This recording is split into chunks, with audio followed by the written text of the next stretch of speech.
Hello everyone. आज की class शुरू करने से पहले सबसे पहले तो एक एग्जांपल आप ज़रा सॉल्व करके दिखाएं। क्वेश्चन है आई एम डैश यूरोपियन। इसमें ए, एन और द तीन ऑप्शन है।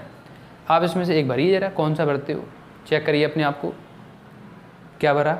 तो इसका आंसर है ए। कई लोग इसमें एन लगा देते हैं। अगला क्वेश्चन है I am dash honest man.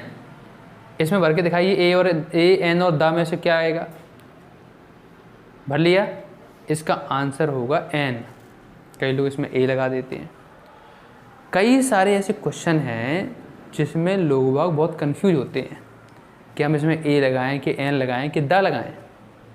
मैं आज आपका ये कन्फ्यूजन बिल्कुल पूरी तरह से ख़त्म कर दूंगा, क्योंकि आज का टॉपिक आर्टिकल्स है और मैं आपको गारंटी दे रहा हूँ कि आप अगर इस वीडियो को पूरा देखते रहें तो आपको बिल्कुल अच्छी तरह से आर्टिकल समझ में आ जाएंगे। तो हम लोग डीपली में डिस्कस करते हैं। तो सबसे पहले जानते हैं कि आर्टिकल्स हैं क्या और कितने प्रकार के होते हैं। दोस्तों, अगर आर्टिकल्स की बात करें तो आर्टिकल्स दो प्रकार के होते हैं। कई लोग तीन समझते हैं, ए, एन, द, लेकिन मैं आपको बता दूं कि आर्टिकल दो प्रकार के होते हैं। एक होता है इंडेफिनिट आर्टिकल्स। पहला हमारा कौन सा है? Indefinite articles. इंडेफिनिट आर्टिकल्स कौन कौन से होते हैं? ए और एन। वहीं पर अगर हम बात करें डेफिनेट आर्टिकल की, तो डेफिनेट आर्टिकल क्या होता है? द। जब कभी भी हम डेफिनेट आर्टिकल की बात करेंगे वो द कहलाएगा। अब ज़रा डिस्कस करते हैं, अच्छी तरह से डीप में समझते हैं। सबसे पहले तो अपन लोग हेडिंग डालते हैं, मतलब कि एक इंडेफिनेट आर्टिकल्स की डिस्कस करते हैं। तो दोस्तों, अगर हम इंडेफिनेट आर्टिकल के नाम से ही पढ़ें कि ये है क्या, तो नाम से ही पता चल रहा है कि इंडेफिनेट आर्टिकल्स यानी कि अनिश्चित। नाम से देखो, नाम पे ध्यान दीजिए, अनिश्चित यानी कि डेफिनेट नहीं है। डेफिनेट नहीं है तो हम लोग या तो ए लगाएंगे या एन लगाएंगे। कभी ए लगेगा तो कभी एन लगेगा। डेफिनेट नहीं है क्योंकि इनडेफिनेट है। अब ज़रा और समझ लेते हैं अच्छी तरह से। ए का मतलब क्या होता है? एक। एन का मतलब क्या होता है? एक। जब दोनों का मतलब एक होता है तो हम इसको किसके साथ लगाएंगे? कोई चीज़ एक होगी उसी के साथ तो लगाएंगे। जब कोई चीज़ एक होगी उसके साथ हम ए और एन का प्रयोग करेंगे। समझ में आ रहा है कि नहीं? चलिए आगे बढ़ते हैं, ज़रा और अच्छे से डिस्कस करते हैं। मैंने बोला डैश बॉय, इसमें आंसर क्या होगा? ए। लग सकता है क्योंकि डैश के बाद बॉय लिखा है, एक लड़का हो सकता है, लेकिन डैश के बाद एक और देख लेते हैं, बॉयज़। क्या इसमें ए लग सकता है या एन लग सकता है? नहीं लग सकता। मैंने आपको एकदम क्लियर कर दिया है कि ए और एन उसी के साथ लगता है जो एक हो। अब इसमें बॉयज़ है, नहीं लग सकता। यहाँ द लग सकता, हो सकता है द आ जाए क्वेश्चन के हिसाब से, लेकिन ए और एन नहीं लगेगा, ये पक्का है। अब मैंने बोला डैश वाटर, क्या इसमें ए और लग सकता है? नहीं लग सकता, क्योंकि वाटर का मतलब क्या होता है? पानी। और वाटर क्या है? अनकाउंटेबल नाउन है, तो हम लोग इसके साथ नहीं लगा सकते। हम ऐसे तो बोलेंगे नहीं, एक पानी ले लो, दो पानी ले लो, तीन पानी ले लो। तो हमारे दिमाग में एक चीज़ अच्छी तरह से बैठ चुकी है कि जब कभी भी हम एक की बात करेंगे तो ए और एन लगाएंगे। रही बात कि कब ए लगेगा कब एन लगेगा, ये भी मैं क्लियर कर देता हूँ। आपको मैं एक बहुत ही अच्छा फार्मूला दे रहा हूँ। इस फार्मूले पे आपने कमांड बना ली तो आपके ए और एन द के जो क्वेश्चन है वो एकदम क्लियर हो जाएंगे। अभी हम इंडेफिनेट आर्टिकल पढ़ रहे हैं, ए और एन का फार्मूला सुन लीजिए। जब कभी भी हम हिंदी आपको पढ़नी आती होगी, अगर हिंदी नहीं आती है तो पहले तो हिंदी सीख लीजिए। हिंदी में जब कभी भी आ से लेके आहा तक यानी कि वोवल का साउंड जाए तो हम इसमें एन लगाते हैं। और इंग्लिश में अगर हम हिंदी में अगर हम बात करें का से लेके ज्ञा तक, तो का से लेके ज्ञा तक साउंड जाए यानी कि कॉन्सोनेंट की बात करें तो उसके साथ लगाते हैं हम ए। इस फॉर्मूले को ज़रा ढंग से देख लीजिए। आ से लेके आ तक एन और का से लेके ज्ञा तक ए। अब इस फॉर्मूले को ऊपर रख देते हैं हम ज़रा और कुछ क्वेश्चंस करते हैं आपके सामने, अभी आपको समझ में आ जाएंगे। क्वेश्चन नंबर 1 है ही is dash business man. He is dash business man. Business dash के बाद जो वर्ड लिखा ना उसको देखा करो हमेशा। हम ध्यान से देखें तो बिजनेस को जब हम हिंदी में लिखेंगे तो वाह बनेगा, वाह से बकरी, वाह बनेगा। तो ये जो वाह है वो किस किस के बीच में आता है? आ से आ के बीच में तो आता नहीं है, का से ज्ञा के बीच में आता है। तो इसलिए आंसर क्या होगा इसमें? आंसर होगा ए, क्योंकि वाह आया है। यहीं पे मैं बोलूँ, अगला क्वेश्चन ध्यान से देखिए, ही is dash intelligent boy.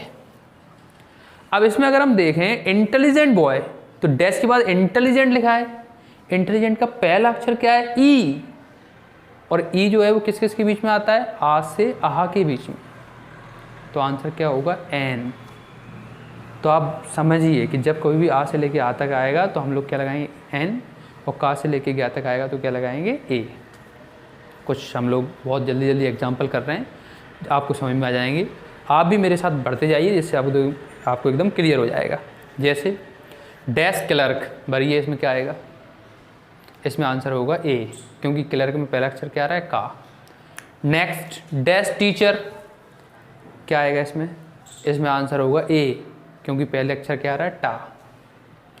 Next dash intellectual man, intellectual man बुद्धिमान व्यक्ति, पहला अक्षर क्या आ रहा है, ई, क्या आंसर होगा, एन, क्योंकि ई आ रहा है। नेक्स्ट डैश बी ए, तो वी ए में पहला अक्षर क्या आ रहा है, वाह, और ध्यान रखना कि जब भी हम शॉर्ट फॉर्म की बात करें, कोई सा भी शॉर्ट फॉर्म हो, तो हमेशा हम लोग ए और एन में से कोई एक चीज़ लगाएंगे। ये क्लियर हो गई। अब हम वी ए में अगर हम देखें तो वी ए में बा पहले आ रहा है, और बा के लिए हम लोगों को ऊपर दिखाई दे रहा होगा फॉर्मूला, इसके अनुसार क्या आंसर होगा, ए। नेक्स्ट मैं बोल रहा हूँ एस आई, कोई एस आई है, तो ये भी शॉर्ट फॉर्म है, ए और एन में से कोई एक चीज़ लगनी, लेकिन पहला अक्षर एस आई को हम पढ़ें तो क्या आ रहा है, एस, ए पहले नंबर पे आ रहा है, इसलिए आंसर क्या होगा, एन। क्लियर हो चुके होंगे। जब भी हम लोग कोई भी सेंटेंस करें तो उसमें ए और एन का इस तरह से भरेंगे, लेकिन एक बात ध्यान रखना जो मैंने पहले बताई थी कि वो एक चीज़ होना चाहिए। जैसे डैश मिल्क, तो मिल्क अनकाउंटेबल नाउन है, नो आर्टिकल। मैंने एक और बोल दिया डैश वाटर, वाटर एक अनकाउंटेबल है, no article. Dash air, air एक अनकाउंटेबल नाम है, नो आर्टिकल। क्लियर हुए कि नहीं। इनडेफिनेट आर्टिकल्स में हमें ये फॉर्मूला ध्यान रखना है कि आ से लेके आ तक एन और का से लेके गया तक ए। अब बात कर लेते हैं डेफिनेट आर्टिकल्स की। डेफिनेट आर्टिकल एक ही होता है जो क्या है, दा। अगर हम दा की बात करें तो सिंपल सी चीज़ आपको बता रहा हूँ मैं, जितनी भी इनको अगर हम थोड़ा कैटेगराइज करें, समझें, तो जितनी भी दुनिया की फेमस चीज़ें हैं जो इनका नाम है, वो किसी भी फील्ड की हो, चाहे वो पानी के क्षेत्र की बात करें, वाटर के क्षेत्र की बात करें तो रिवर हो, पॉन्ड हो, और आपका लेक हो, सी हो, कोई सी भी चीज़ हो, अगर फेमस है तो उसके लिए हम लोग दा लगाते हैं। तो दा के फेमस चीज़ों के साथ लगेगा, दा डिग्री के साथ लगेगा, दा हमेशा डायरेक्शंस को दिखाने के लिए यूज होगा, दा हमेशा कोई भी अच्छा कर रहा है, हाईलाइट करना चाहते हैं हम, उसके साथ लगेगा। तो दा के कंसेप्ट को ज़रा हम ध्यान से समझ लेते हैं अच्छी तरह से। जैसे कुछ पॉइंट अपन लोग बनाते हैं। पॉइंट नंबर फर्स्ट क्या कह रहा है दा का, पॉइंट नंबर फर्स्ट कह रहा है कि जितनी भी फेमस पानी की चीज़ें हैं, चाहे वो पॉन्ड हो, चाहे वो लेक हो, चाहे वो सी हो, चाहे वो रिवर हो, कोई सी भी पानी की रिलेटेड चीज़ें, उनमें फेमस की हम बात करें तो दा लगेगा। एग्जाम्पल देख लीजिए, the Ganga, the Yamuna, the Brahmaputra, कोई सी भी नदी है, द नाइल, द अमेजन, उसके लिए द लगाएंगे। सेकंड पॉइंट हमारा क्या कह रहा है, ये हमारा समझ में आ चुका है। सेकंड पॉइंट कह रहा है कि कागज़ से रिलेटेड जितनी भी इंपॉर्टेंट चीज़ें हैं, चाहे वो न्यूज़पेपर हो, चाहे वो मैगजीन हो, चाहे वो बुक हो, चाहे वो एपिक हो यानी कोई ग्रंथ हो, उसमें भी फेमस चीज़ों के लिए हम लोग क्या लगाएंगे, दा। जैसे the Ramayana, the Gita, the Quran, the Bible, famous चीज़ें हैं, फेमस बुक्स हैं, फेमस ग्रंथ हैं, तो हम लोग इसमें क्या लगाएंगे, द। तो ऐसे बहुत सारे पॉइंट हैं, लेकिन मैंने आपको 2 पॉइंट बताए और 2 पॉइंट के सारे समझाया कि जितने भी फेमस चीज़ें हैं उनके लिए हम लोग दा लगाएंगे। तीसरा इंपॉर्टेंट पॉइंट है दा के लिए कि डिग्री के लिए कभी भी हम डिग्री की बात करें, सुपरलेटिव डिग्री, सुपरलेटिव, आप नोट कर लीजिए, सुपरलेटिव डिग्री के लिए हम लोग क्या लगाते हैं, दा का प्रयोग करते हैं। जैसे मैंने बोला Ravi is dash best student of class. अब बेस्ट क्या है, सुपर, सबसे सुपर, दा हमेशा उसके साथ लगता है जो सुपर हो, तो हम लोग किसमें क्या लगाएंगे, Ravi is the best student of class. He is dash most intelligent boy of class. अब मोस्ट इंटेलिजेंट लगाए तो आंसर क्या होगा, दा होगा, क्योंकि मोस्ट लगाया सुपरलेटिव डिग्री है, तो सुपरलेटिव डिग्री के साथ दा लगाते हैं। जितने भी सेलेसियल बॉडीज़ हैं, अंतरिक्ष की चीज़ें हैं, उनके साथ दा लगाते हैं। चाहे वो द सन हो, चाहे वो द मून हो, चाहे वो द अर्थ हो, चाहे वो द जुपिटर हो, सबके लिए द लगाएंगे। जितनी भी अगर हम बात करें ट्रेन्स के नेम, जो भी बड़ी बड़ी ट्रेन है उसके लिए हम द लगाते हैं, चाहे वो द राजधानी एक्सप्रेस हो, चाहे द शताब्दी एक्सप्रेस हो, द लगाएंगे। डायरेक्शंस के नाम की पहले हम बात करें तो द लगाएंगे, चाहे वो the east, the west, the north, the south, the लगाएंगे। यानी कि अगर हम इसका एक निचोड़ निकाल लें द के लिए, तो द का प्रयोग उसके लिए होता है जो फेमस हो या फिर यूनिक हो, उसके लिए द लगाते हैं। एक इम्पॉर्टेंट द का पॉइंट वो ज़रूर ध्यान दे लीजिए कि जब भी हम हाईलाइट करेंगे किसी चीज़ को तो हम लोग द लगाएंगे। जैसे मैंने बोला आई एट डैश एप्पल, मैंने एक एप्पल खाया, एक सेब खाया, तो इसमें कोई चीज़ हाईलाइट नहीं हुई है। हाईलाइट नहीं हुई है तो हम इसमें आंसर क्या करेंगे, N, I eight an apple. लेकिन इसी क्वेश्चन को ज़रा ध्यान से देखिए दूसरे तरीके से। क्वेश्चन है I ate dash apple which you gave me yesterday. अब इसमें भैया एप्पल यूनिक बन चुका है कि आपने वो मेरे को दिया, आपने दिया तो स्पेशल है। स्पेशलिटी दिखाने के लिए हम क्या लगाते हैं, द। तो हाईलाइट करने के लिए द लगाएंगे। कोई भी चीज़ को अगर हम स्पेशल बता रहे हैं द लगाएंगे। तो आंसर होगा I ate the apple which you give me yesterday. समझ में आ रहा होगा आपको। तो हमने तीनों कंसेप्ट क्लियर किए, ए कब लगेगा, एन कब लगेगा, द कब लगेगा। अब ज़रा एक इम्पॉर्टेंट चीज़ और बात कर लो, फिर अपन लोग कुछ एग्जाम्पल करेंगे 5 और अपने टॉपिक को ख़त्म कर देंगे। इम्पॉर्टेंट चीज़ ये है कि omissions of article. Omissions of article मतलब कहाँ आर्टिकल्स का प्रयोग नहीं होता है, ये भी ज़रा समझ लेते हैं। तो कहाँ आर्टिकल्स का प्रयोग नहीं होता है, पॉइंट नंबर फर्स्ट, कभी भी जब हम प्रॉपर नाउन की बात करेंगे तो आर्टिकल नहीं लगाएंगे। जैसे मेरा नाम राघविंद है तो मैं अपने साथ द राघविंद नहीं बोल सकता। कोई रवि है, द रवि नहीं बोल सकता।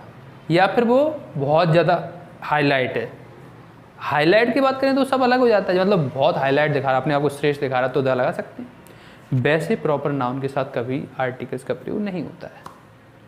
ना हम लोग द राघविंद कर सकते हैं, द रवि कर सकते हैं, द संजय नहीं कर सकते, कुछ भी नहीं कर सकते हैं द के साथ। तो प्रॉपर नाउन के साथ द का प्रयोग नहीं होगा।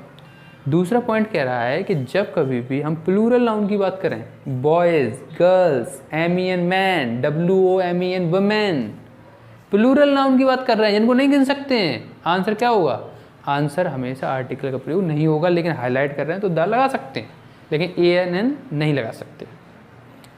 अगर हम बात करें अनकाउंटेबल नाउन के साथ, कभी आर्टिकल्स का प्रयोग नहीं होगा।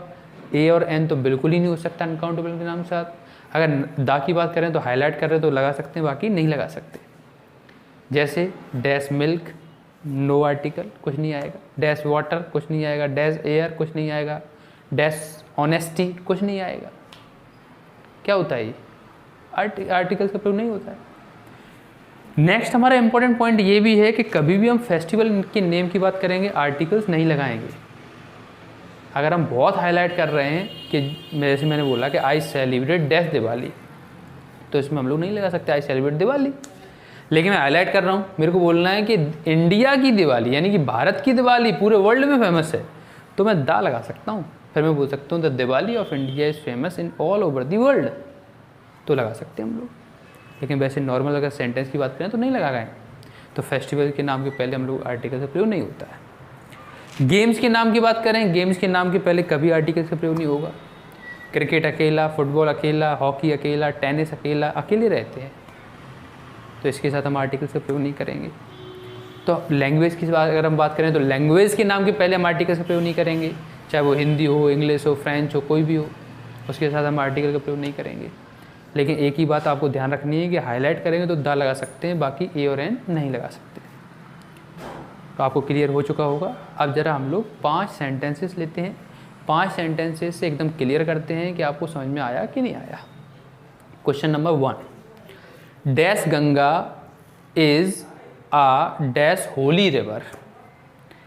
अब हमने इसमें देखा गंगा क्या है, एक फेमस है, और फेमस रिवर के साथ मैंने आपको बताई था क्या लगाते हैं, द लगाते हैं। तो पहले वाले में क्या आंसर हुआ, the Ganga is dash holy river. अब होली मतलब पवित्र, तो एक जो गंगा है वो पवित्र नदी है, तो हम लोग वहाँ पे ए और एन में से कोई एक चीज़ लगाएंगे। ए और एन में से हमें देखते हैं होली के नाम के पहले होली में जो क्या आ रहा है, हा आ रहा है, हा के हिसाब से ए आएगा। तो आंसर हो जाएगा the Ganga as a holy river. Next देखते हैं। मैंने बोला Ravi is dash most handsome boy of colony.